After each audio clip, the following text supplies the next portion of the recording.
Quando o apóstolo João encontrou com Cristo glorioso, a sua reação foi de cair aos pés dele, como se estivesse morto. Veja o que diz o versículo 17. Quando o vi, caí a seus pés como morto. Porém, ele pôs sobre mim a mão direita, dizendo: não temas. Eu sou o primeiro e o último. Observe que a visão gloriosa daquele que não tem pecado trouxe sobre João uma consciência de pequenez, de miséria, falta de dignidade e, pior, a sensação de que ele corria perigo. Quando João se sentiu assim, ele praticamente perdeu as forças e caiu. E essa tem sido, na Bíblia, a reação normal de todo aquele que contempla Deus em sua glória. Veja só, Gênesis 17, versículo 3. Prostrou-se Abraão, rosto em terra, e Deus lhe falou. Josué capítulo 5, versículo 14 e 15. Respondeu ele: não, sou príncipe do exército do Senhor e acabo de chegar. Então Josué se prostrou com o rosto em terra e o adorou e disse-lhe: que diz meu senhor ao seu servo? Respondeu o príncipe do exército do Senhor Josué: descalça as sandálias dos pés, porque o lugar em que estás é santo.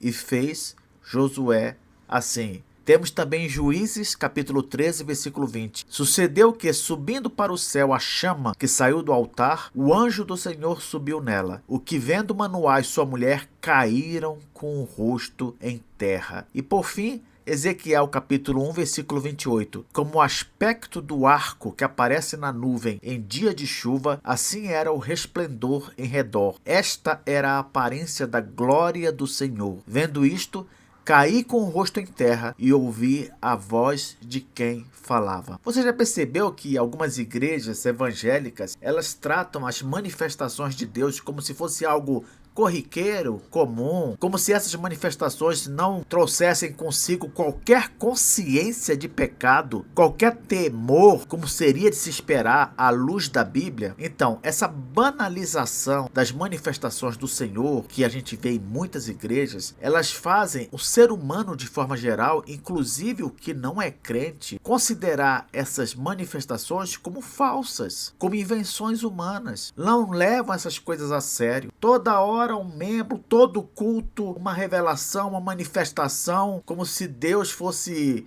a coisa mais comum do mundo, se manifestar nos cultos de forma geral, manifestar de forma extraordinária, sobrenatural, assim como a gente vê algumas vezes no Antigo Testamento. Não, não é assim que funciona. Não foi para todos que Deus apareceu. Aliás, foram para muitos poucos, se a gente for olhar a Bíblia como um todo. No entanto, parece que algumas igrejas aí têm o privilégio de contar com a presença de Deus de forma extraordinária todo culto.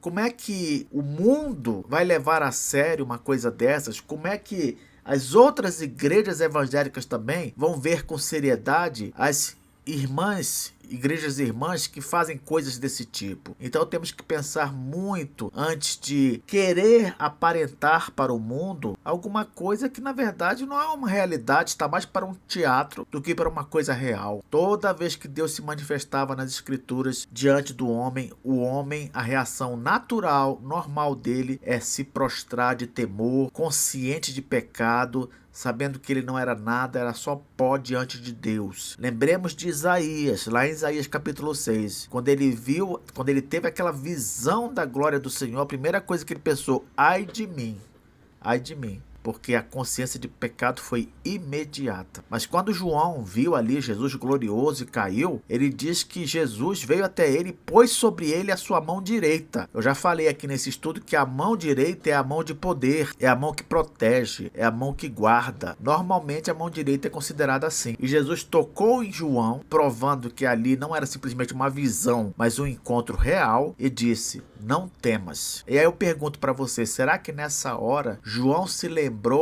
do que Jesus mesmo lhe disse lá no Monte da Transfiguração? Lá no Monte da Transfiguração, Jesus, ele se apresentou glorioso diante de João, de Tiago e de Pedro. E os três caíram também diante dessa glória. Mas em Mateus 17, 7 diz: aproximando-se deles, tocou-lhes Jesus, dizendo: erguei-vos e não temais. E agora João vive de novo essa experiência de uma forma semelhante, cai de novo e Jesus lhe diz, mais uma vez, não temas. E olha o que Jesus fala também, eu sou o primeiro e o último. Lembra do comentário que eu fiz ao versículo 8 deste capítulo, dizendo que esse título de primeiro e último é um sinônimo para alfa e ômega e diz respeito a Deus como criador e consumador. Ele é o primeiro no sentido de ser o criador e é o último no sentido de ser o consumador de todas as coisas. Ele começou e ele vai terminar, ele vai dar o desfecho. Que Cristo participou da criação, a gente não pode ter dúvida. Isso está evidente em alguns textos da Bíblia. Por exemplo, João, capítulo 1, versículo 3. Todas as coisas foram feitas por intermédio dele, e sem ele, nada do que foi feito se fez. Colossenses 1,16. Pois nele, em quem? Em Cristo, foram criadas todas as coisas, nos céus e sobre a terra, as visíveis e as invisíveis, sejam tronos,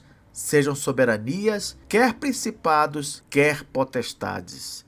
Tudo foi criado por meio dele e para ele. Hebreus capítulo 1, verso 1 e 2. Havendo Deus outrora falado muitas vezes e de muitas maneiras aos pais pelos profetas, nestes últimos dias nos falou pelo Filho, a quem constituiu o herdeiro de todas as coisas, pelo qual também fez o universo. Então esses textos apresentam Jesus como aquele que participou da criação de tudo. Que ele vai consumar a redenção ou restaurar a criação também está claro na Bíblia, em textos como Atos 17, versículo 30 e 31, que diz o seguinte: ora, não levou Deus em conta os tempos da ignorância. Agora, porém, notifica aos homens que toda parte se arrependam. Porquanto estabeleceu um dia em que há de julgar o mundo com justiça, por meio de um varão que destinou e acreditou diante de todos, ressuscitando dentre os mortos. Quem vai consumar todas as coisas? Cristo. Quem vai dirigir o juízo final? Quem vai julgar no juízo final? Cristo. 1 Coríntios 15, versículos 22 a 28. Porque assim como em Adão todos morrem, assim também todos serão vivificados em Cristo. Cada um, porém, por sua própria ordem. Cristo, as primícias. Depois, os que são de Cristo, na sua vinda. E então virá o fim, quando ele entregar o reino ao Deus e Pai, quando houver destruído todo o principado, bem como toda potestade e poder. Quem vai trazer a consumação é Cristo. Versículo 25.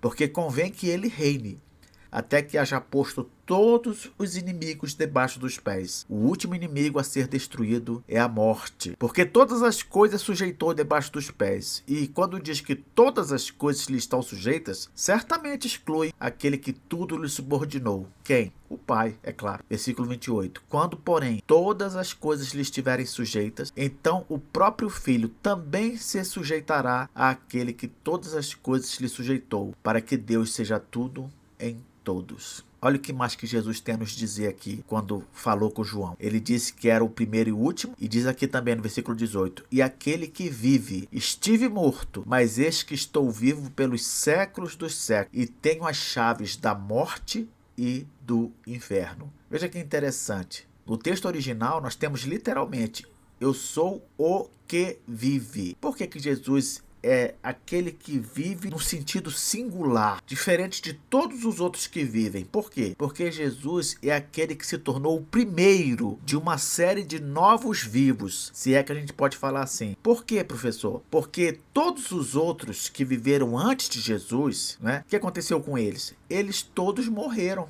Todos que viveram antes de Jesus, eles todos morreram. É claro, nós temos uma exceção, duas exceções na verdade. Temos Enoque, lá em Gênesis, e temos também no livro dos reis Elias, que subiu num carro de fogo para o céu. Mas, regra geral, todos aqueles que viveram antes de Jesus morreram. Jesus falou: eu estive morto. Ele morreu também. Só que Jesus se tornou um vivo diferente. Por quê? Porque Jesus foi alguém que esteve morto, mas ressuscitou para nunca mais morrer. Você está entendendo que tipo de vivo é Jesus? É um vivo que esteve morto, mas que ressuscitou para nunca mais morrer. Nós temos exemplos na Bíblia de pessoas que estiveram mortas também e que ressuscitaram, mas morreram de novo. Já parou para pensar nisso? Aquelas pessoas na Bíblia que são citadas como tendo ressuscitado, elas ressuscitaram sim, é verdade. mas morreram, acabaram morrendo de novo. Um exemplo clássico é Lázaro, aquele que já estava 4 dias morto. Ninguém tem dúvida de que ele foi ressuscitado por Cristo, mas Lázaro morreu, ele morreu de novo. Jesus não, ele é um vivo singular, porque ele ressuscitou da morte para nunca mais morrer. E ele continua: estive morto, mas eis que estou vivo pelos séculos dos séculos. Mais uma prova de que ele nunca mais vai morrer. Porque essa expressão pelos séculos dos séculos quer dizer para sempre. Vamos ver o que mais Jesus tem a nos dizer aqui. Tenho as chaves da morte e do inferno. Ter a chave de algo é símbolo de autoridade sobre esse algo. Quem tem a chave do carro é normalmente o dono do carro. Assim como quem tem a chave da casa é o dono da casa. Jesus tem autoridade sobre a morte e o inferno. Essa palavra que foi traduzida aqui em português como inferno, no original está escrito Hades. E a palavra Hades, ela pode significar várias coisas além de inferno. Ela pode significar simplesmente além, né? O além, para onde vão os mortos. Pode significar lugar onde se vive após a morte física, pode significar túmulo e pode significar também inferno. Qual o sentido aqui? O sentido deve ser inferno mesmo. Por quê? Porque em Apocalipse, no livro como um todo, esse parece ser o sentido adotado.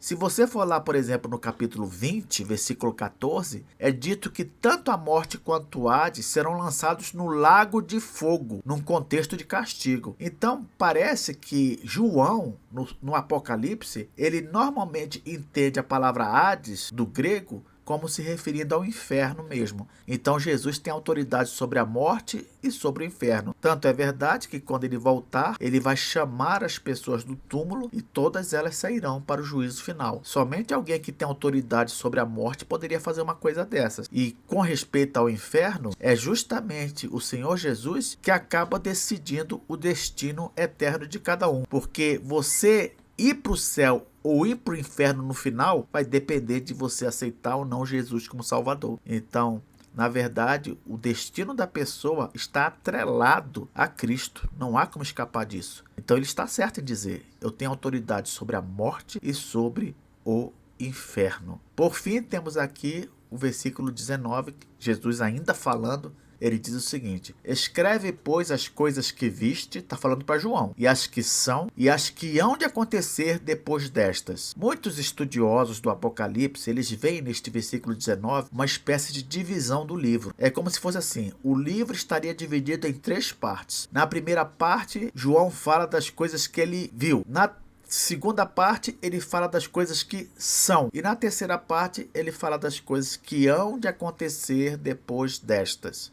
Como nós devemos entender isso aqui? Vamos lá. Essa primeira parte, as coisas que viste, seria João falando sobre as coisas que ele viu agora. Por exemplo, esse encontro dele com Cristo glorificado. Esse encontro que acabou de acontecer. Então a primeira parte do Apocalipse vai tratar desse encontro dele com Cristo, que Cristo diz a João o que ele deve escrever para as igrejas, que vai aparecer lá no capítulo 2 e no capítulo 3. Então essa é a primeira parte do Apocalipse. João escreve sobre as coisas que ele viu com respeito ao Cristo glorificado. Essa seria a primeira parte do Apocalipse. A segunda parte do Apocalipse, João vai escrever sobre as coisas que são. Como assim? Ele vai escrever sobre aquilo que acontece à igreja durante todo o período da história da redenção. Professor, que período é esse? É o período que vai da primeira a segunda vinda de Cristo. É o período que muitas pessoas chamam de o período da igreja. Então, na segunda parte do Apocalipse, João vai escrever sobre as coisas que são, as coisas que acontecem durante todo o período da igreja, durante todo aquele período entre a primeira e a segunda vinda de Cristo, também conhecido como Era da Igreja.